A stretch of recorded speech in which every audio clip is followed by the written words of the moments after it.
This video is sponsored by Skillshare. I'll miss the sea. Without change, something sleeps inside us and seldom awakens.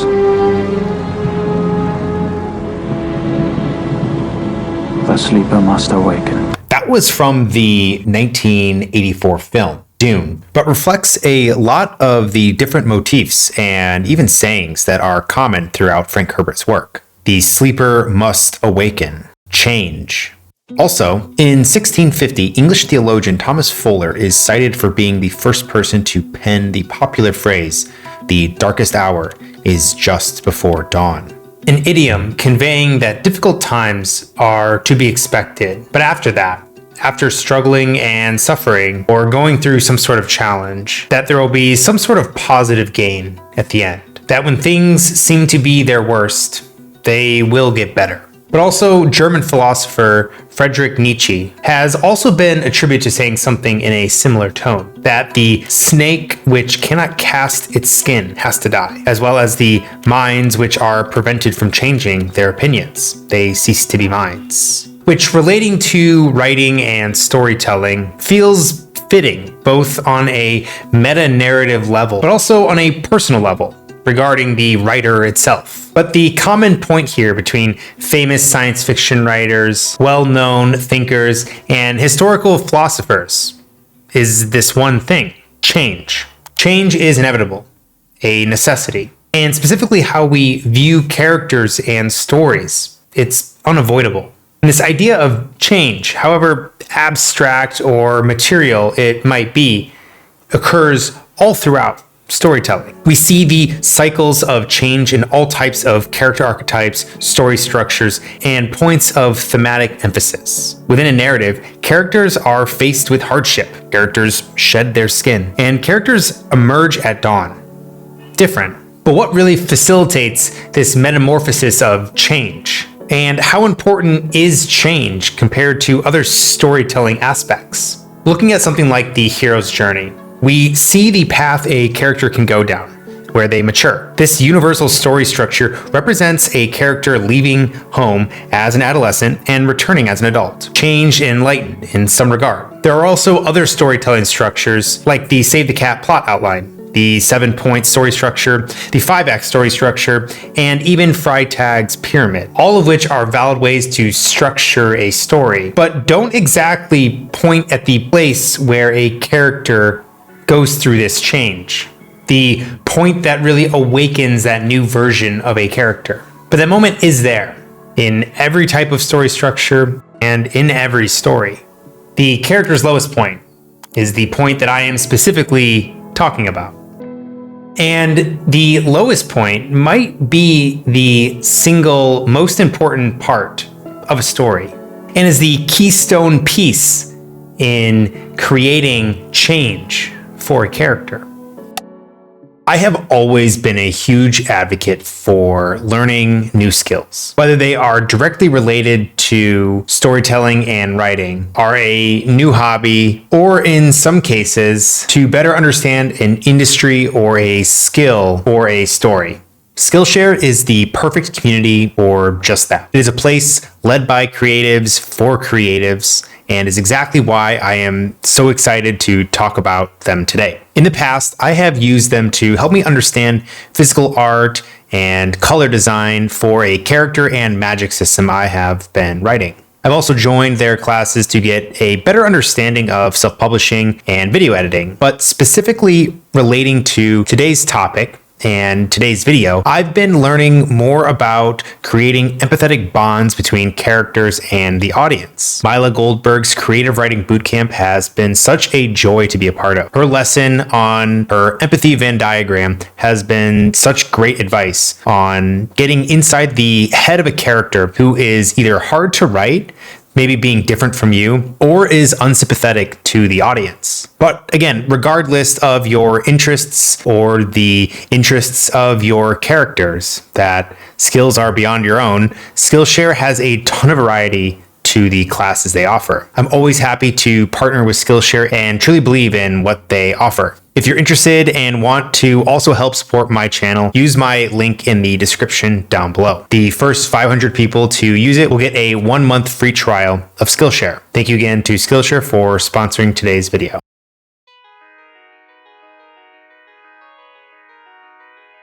Already, it might be pretty obvious as to why the lowest point is so important in storytelling and why I am referring to it as the most important. Character arcs. Big shocker there. Wow. And yes, broadly speaking, this is why this component carries so much weight. But the lowest point isn't necessarily just about creating drama. It's a moment where a character really confronts who they are. It's a test of vulnerability and the birthplace of really profound change. For Jaime Lannister in George R.R. Martin's A Song of Ice and Fire and HBO's A Game of Thrones, his lowest point was when he loses his primary sword hand. There are other low points that he faces throughout the story, but this one in particular is the first and really the most defining for his character arc. It is the defining catalyst for him beginning this redemption arc. The same goes for Lady Eboshi in Princess Mononoke, where at the end of the film, Irontown is destroyed and she, Lady Eboshi, is gravely wounded.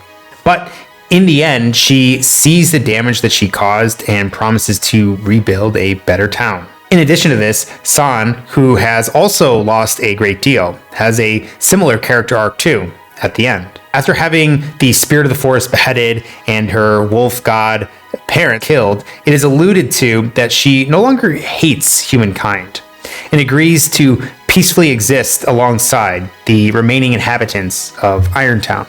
These two low points in Princess Mononoke particularly highlight the vulnerabilities of a character, humanizing them and being the vehicle to confront some aspect and flaw within themselves. Then after they emerge changed and different, the audience is left with a satisfying feeling that there is some kind of conclusion to their story and this character arc.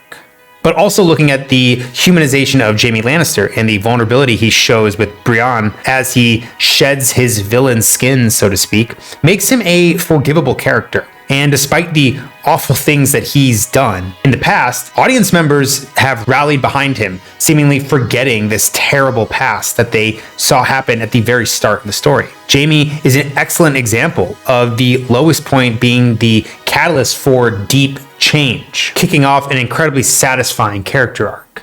But these two examples have somewhat gone past and moved beyond the lowest point, talking about their arc and the fulfilling nature of it as a whole. They more so look at the result of the lowest point as opposed to that lowest point in particular. A character arc is sort of the end of the road or looking at the entire journey as a whole, but does not always look at the particular stops and moments of change. When we talk about a character's arc, we aren't really pinpointing the point of friction that a character might face while going through this changing process. The spot where the character is truly tested or is faced with some sort of decision that they must make.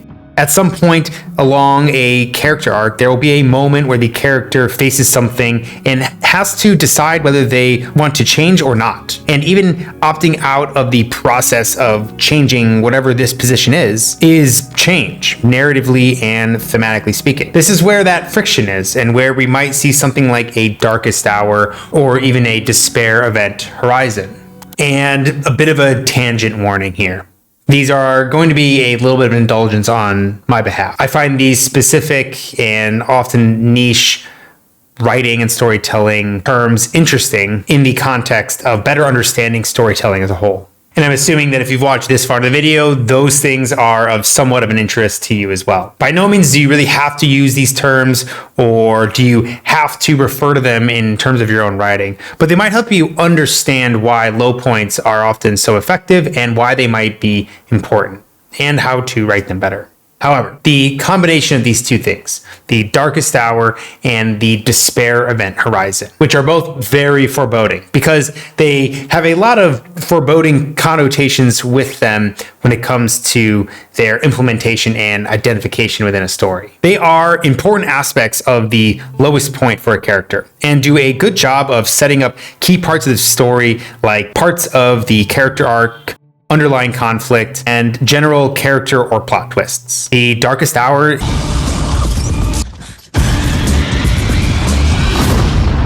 well, not that one.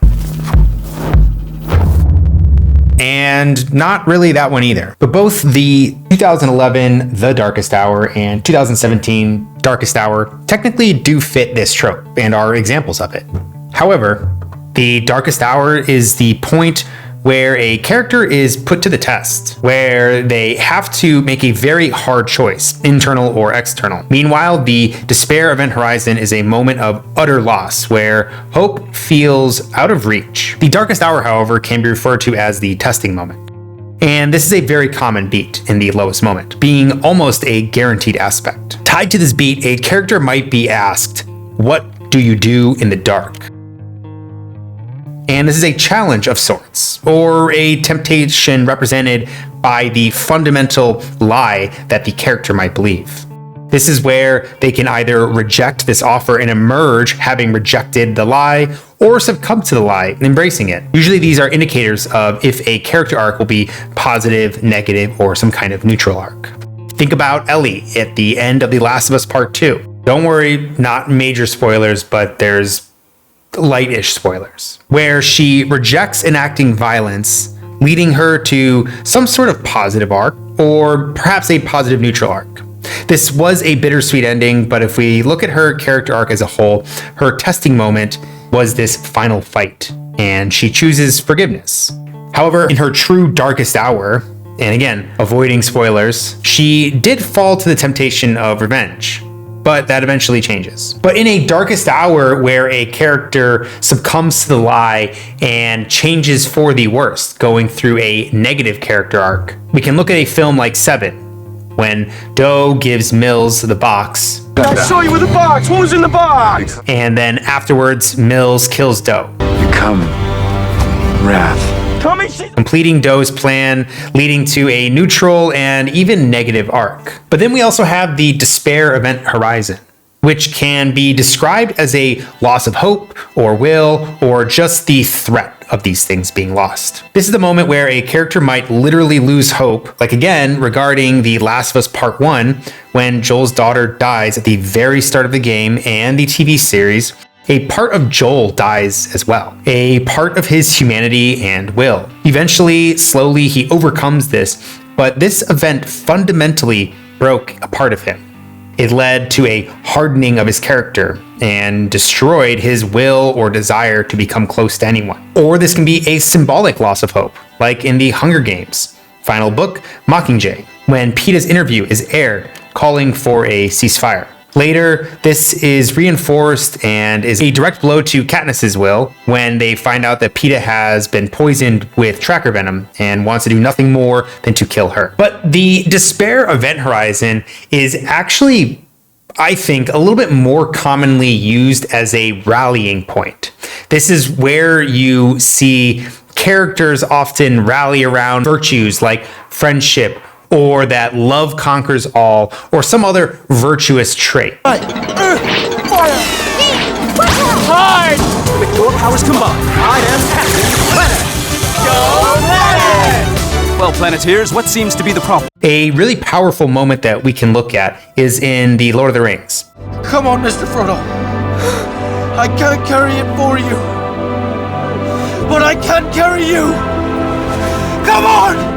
Actually, we can look at a lot of moments in The Lord of the Rings. When Gandalf falls into the chasm while fighting the Balrog, the Fellowship was faced with a moment where all hope and their will to go on was lost with Gandalf. There was a crossroad that the story could have taken. Do our group of heroes abandon this and go home, or do they continue on? Now, obviously, they continued on, but that would have made for a much more different story. And also, in the Fellowship of the Ring, just before Gandalf's death, the Fellowship rallies around Frodo's death, when they are in the fight with the cave troll. And these two events or storytelling aspects might seem obligatory and even very niche. But what I'm begun to see in my own writing and also in some of my favorite stories is that they occur all the time and that they are much more common than I think we realize. They're concepts that not that many people talk about or point out or might not even identify intentionally with their own stories,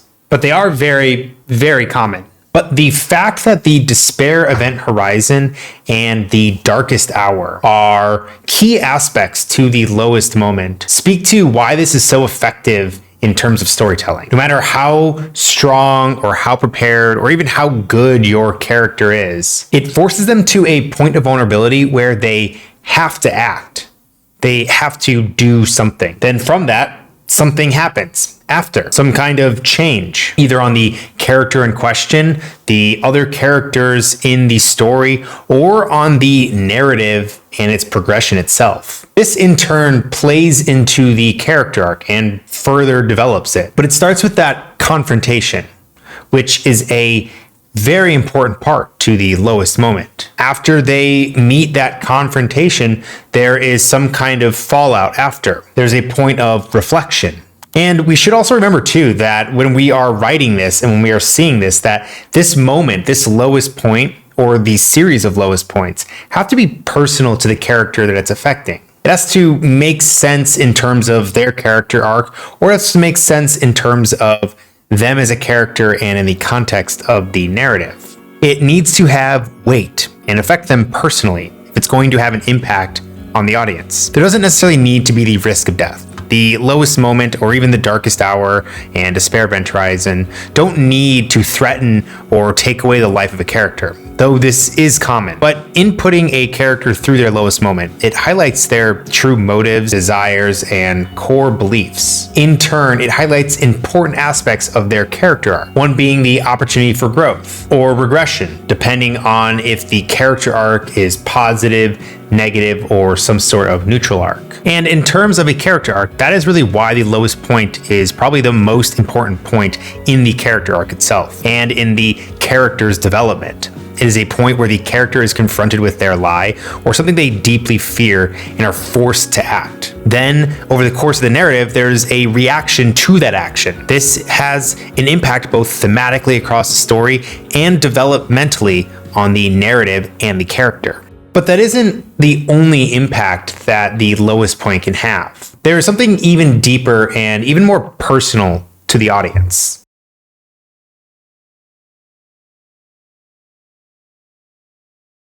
And as much as I love exploring character arcs and talking about character arcs, there is another component that the lowest moment has an even greater effect on. Like I said before, character arcs are sort of the roadmap of change, sometimes keying into specific moments, but does not look into the emotional side and triggers of the lowest moment. The lowest point engages that emotional side of a story, directly impacting the audience's relationship with a character and the narrative's development. The lowest point really does something that no other moment in a story can. It invites us to feel the character's pain at a time when tension is the highest. We face a lie with them and build emotional investment as we wait to see what happens next. When they're at their most vulnerable, the audience connects with them. It's a raw state that a character is put within, and the audience begins to root for them and their rise,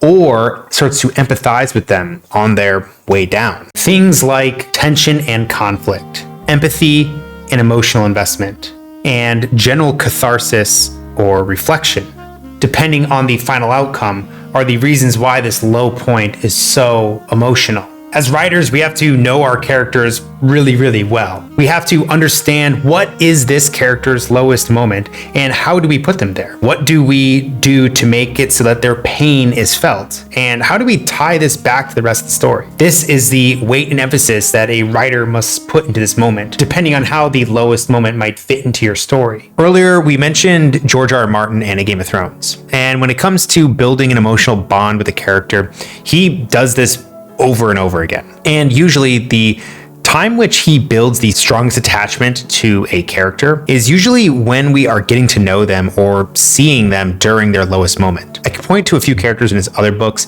as this is a technique he has used all across his career, but the way a character goes through their arc and progress through a story usually has to do with them losing something and then growing or regressing from that. And more specifically, they lose something that they care most about or are best defined by. This turns characters who are traditionally and maybe at the start very unlikable or even unsavory into characters worthy of empathy.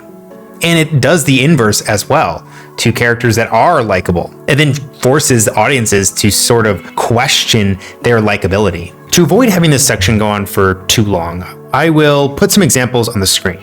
But the main idea is that this lowest point often turns vices into virtues and sometimes virtues into vices. The thing that characters are most defined by can be their downfall, or it can be the thing that when they lose becomes their impetus for the most profound change.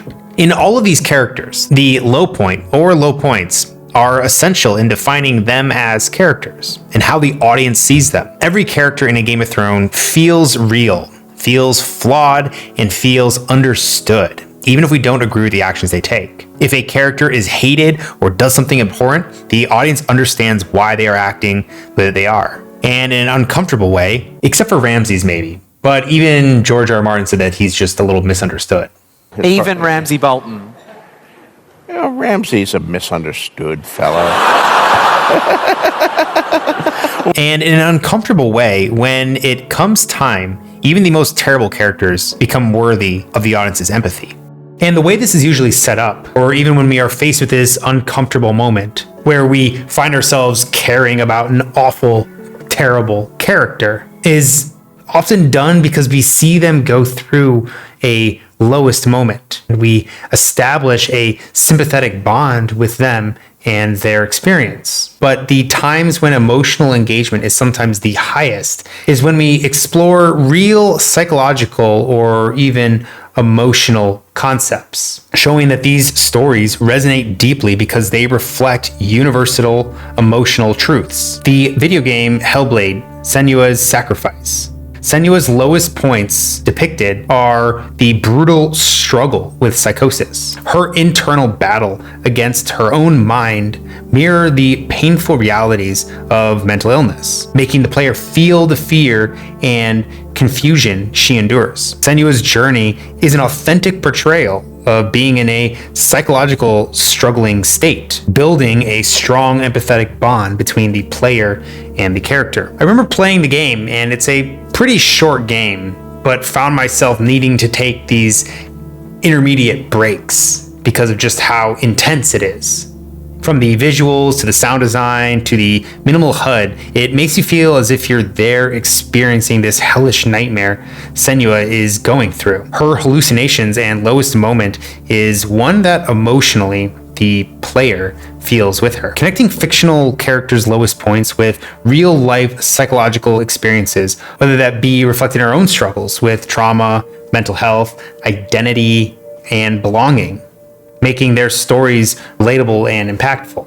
A fictional lowest point often parallels personal battles depending on the emotional resonance of these narratives. But we do again want to avoid using cheap tricks and common tropes when it comes to creating these emotional bonds and talking about some of these subjects. Audiences nowadays and modern storytelling is pretty good, and so the bar and the standard is pretty high for telling a compelling story using these as storytelling devices. There are other universal things that can be just as emotionally engaging, other than mental illness and traumatic experiences, or what we might traditionally think of as mental illnesses and traumatic experiences. We can use things like love and heartbreak, loneliness and belonging, desire and ambition, betrayal and guilt, these sorts of things. But one way that you might bring out or even showcase the lowest point and the weight that it has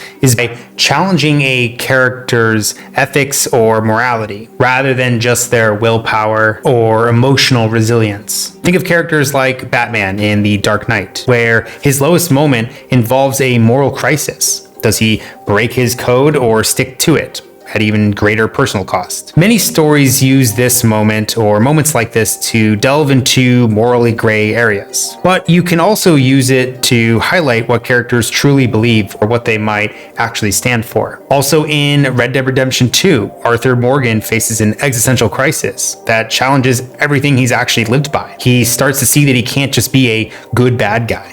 His lowest point is when he realizes he has to make amends even if he can't undo the past. It's a redemption that comes not from saving others, but more so from saving himself. And yes, resilience is an interesting storytelling device as well. We don't have to delve into these super personal or strong emotional effects. But under certain scenarios, maybe these moral crises can be much more dynamic and even personal to the character.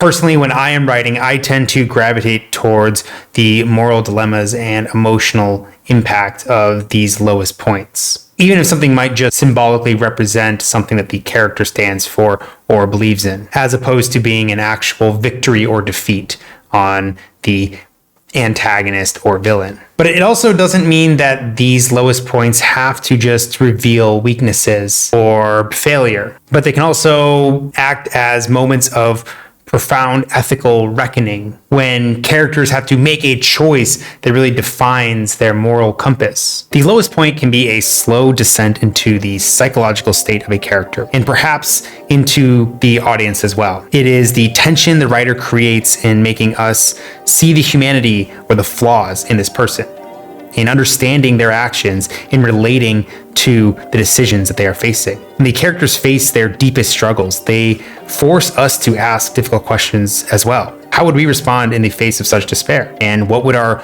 own low point reveal about us? And as dark and as uncomfortable as this topic can sometimes be, this is really why we consume stories. This is really why we decide that we want to write and tell stories. To make the audience feel something, to try and elicit an emotional response from our audience. This is really why this moment exists and why the emotional side of it is so important. This is why writers write stories and why consumers consume them in the first place. I don't exactly like making qualifying statements or even adding endless caveats, but for the sake of this video and the sort of topic, I am not ascribing that every story needs to operate or needs some of the things that I'm going to bring up. I've never been someone who says that your story must do this, you as a writer must do this. If it doesn't do this, then it is a terrible story. Writing stories and storytelling is a dynamic thing, but there are sometimes universally recognized traits that are underrepresented in the discourse of talking about story structures and how to tell and write better stories. I could talk in generalities where I cover all my bases, but it doesn't really lead to anything interesting or helpful to you. The idea is to understand these aspects of writing and then apply them or identify them as it suits your story or whatever analysis you have on other stories. Now, this more so has to do with the implementation and even recognizing where we as writers might be able to place this point in time within our story. Outside of the characters, the character arcs, and the emotional development of a story, the low point has some very interesting narrative features. And this was something that wasn't too obvious to me from the start of creating the script and recording this video. But when I really started paying attention to the storytelling element, I found that there is a ton of flexibility and that this doesn't just have to occur at the end of the second or the start of the third act, just before the climax. The obvious part here, though, is that the lowest point does have an impact on the narrative and plot, but the interesting part here is that where and when the lowest point should happen is sort of irrelevant. Or rather, it's not necessarily tied down to needing to happen at a specific point or beat in the narrative. As I said, most commonly though, this lowest point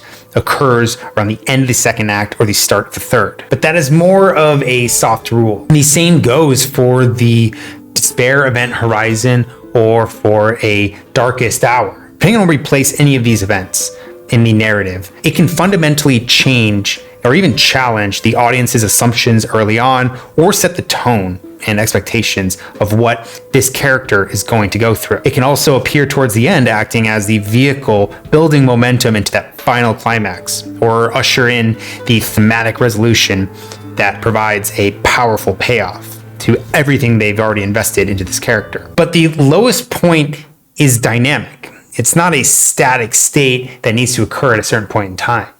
Of course, we are used to seeing it at a certain point, but it does not have to be there. Often we see the interpretation of the lowest point as a single frozen event, an instance of despair. But in many complex narratives, the lowest point unfolds gradually, often through several events or even across several scenes. When we think about the concept of the lowest point, it's easy to imagine that single event, which very often there is a single event. But some stories, like Breaking Bad, reveal that a character's true low can be the slow unraveling, like a spiral rather than a fall. Walter White's descent isn't a singular moment. It's a series of losses that accumulate, eroding his humanity and driving him to some of his most unspeakable acts. In The Leftovers, Kevin's life is filled with small but powerful moments of despair. His lowest point is a constant presence rather than an isolated event, making it deeply relatable. How many of us have experienced struggles that don't have one clear breaking point, but instead are a series of emotional challenges that chip away at us? This dynamic approach to the low point is often closer to that of reality. And this, in some ways, challenged the initial thought that there is a singular definable moment that triggers the true point of change, that the lowest point a character can be is that moment of change. But this sort of fluidity and the different way you can implement the lowest point across an entire narrative sort of dispels that, which I think says a lot about writing and the overall writing process as well.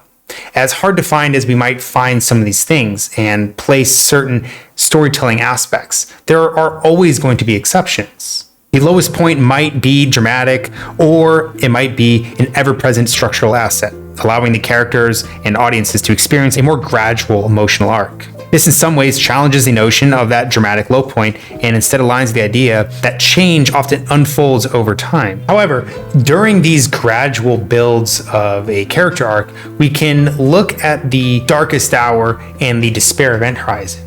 And usually these are definable points within a narrative. But the thing again to consider that these can happen leagues apart from each other, or they can happen one after the other, in line with the lowest moment. The thing to consider though is that this can happen anywhere in the narrative, as long as it makes sense to your story and your character's development. In The Sound of Metal, the despair event horizon happens at the very start of the film, when Ruben, an indie metal drummer, loses his hearing.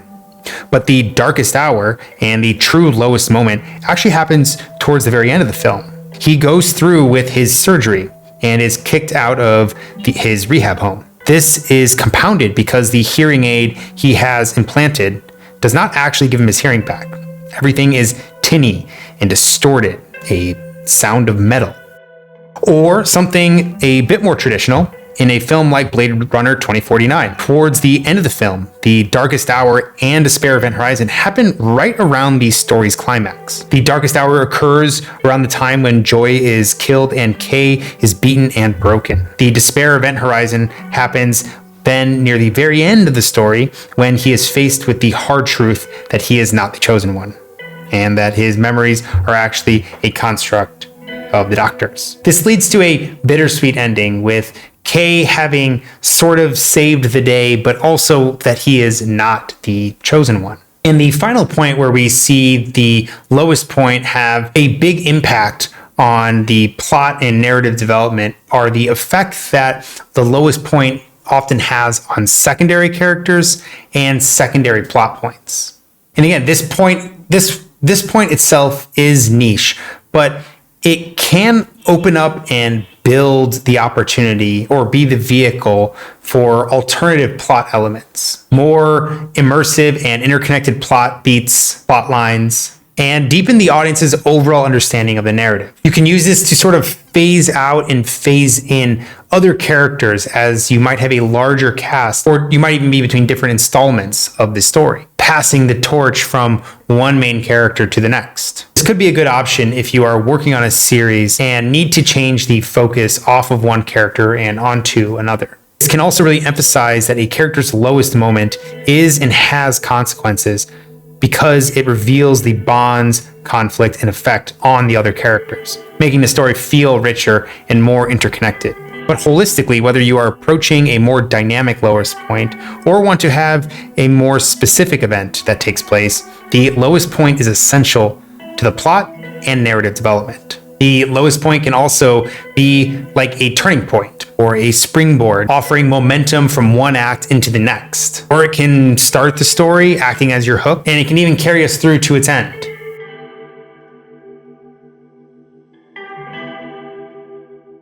If you saw one of my prior videos on a fate worse than death, this topic might seem similar to it.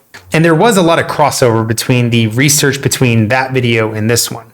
But that's mostly because a lot of what makes that element work so well is what also makes this element work well as well.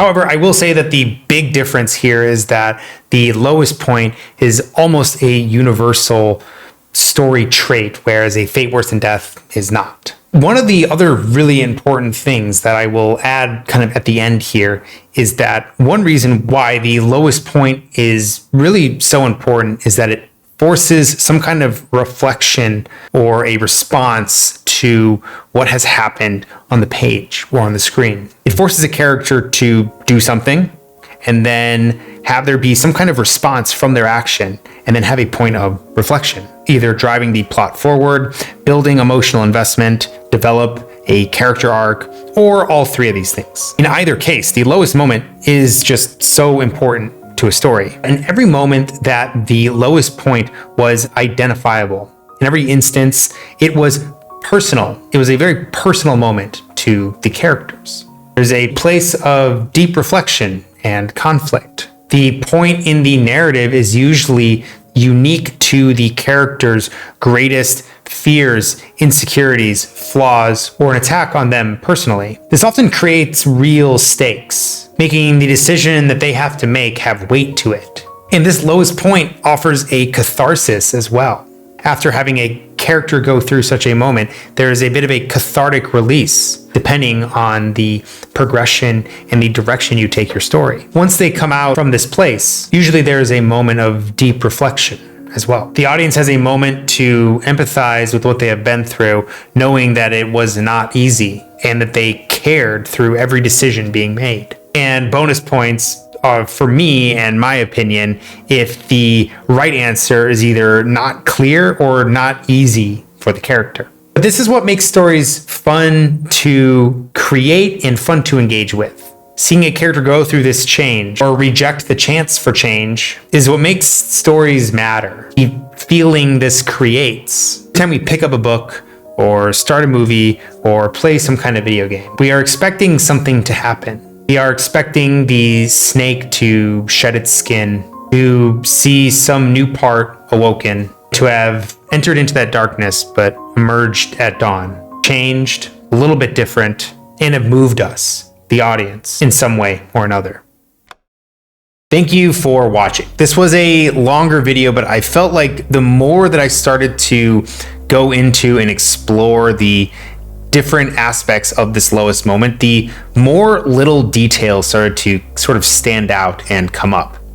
This is a really important part of a story, and I would even go as far to say that this is still probably the most important part of a story. This is sort of what can become the climax or the emotional climax, and what might also be your hook at the start, or maybe the inciting event. But regardless, let me know what you think of the lowest point. Is this something that you have ever really considered, or is this something that maybe you notice all the time as well? Let me know in the comments down below. As always, thanks for watching, and I'll see you next time.